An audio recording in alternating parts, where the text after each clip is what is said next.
భీష్ముడు అంటే ఏమిటో చూద్దువు గానివి, రేపు యుద్ధం చేసి చూపిస్తానన్నాడు భీష్ముడు. భీష్మాచార్యుల వారు యుద్ధానికి వచ్చారు. ఈ యుద్ధం ప్రారంభం కావడానికి ముందు కృష్ణ పరమాత్మ ప్రతిజ్ఞ చేశారు. నేను ఆయుధం పట్టను, కేవలం సారథ్యం మాత్రమే చేస్తానన్నారు. ఆ ప్రతిజ్ఞ చేసిన వాడెవరు? భగవంతుడు.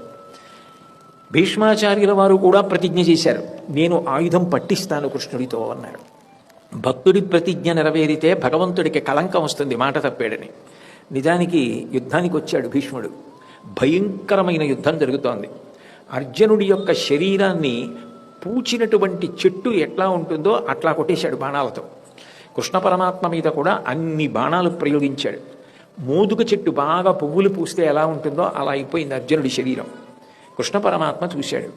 చూసి ఆయన అర్జునుడిని రక్షించుకోవడం అన్నది కాదు ప్రధానం. ఎందుకంటే అర్జునుడు దెబ్బలు తగిలినంత మాత్రాన పడిపోయేటంతటి అల్పుడు కాడు. గాంధీవం చేతిలో ఉన్నవాడు, ఎంతో అస్త్ర సంపద ఉన్నవాడు, నిలదొక్కుకోగలడు. కానీ తన మాట పోయినా పర్వాలేదు, తను మాట తప్పాడు అన్న అపకీర్తి తనకొచ్చినా పర్వాలేదు.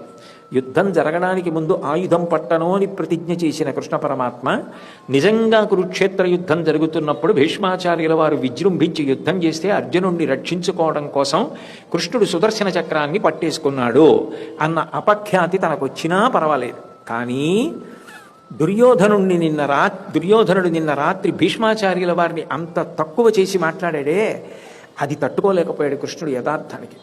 నాకింత భక్తుడైన వాణ్ణి అన్ని మాటలు అంటావా, ఆయన్ని తక్కువ చేసి మాట్లాడతావా, నా ప్రతిజ్ఞ పోయినా పర్వాలా.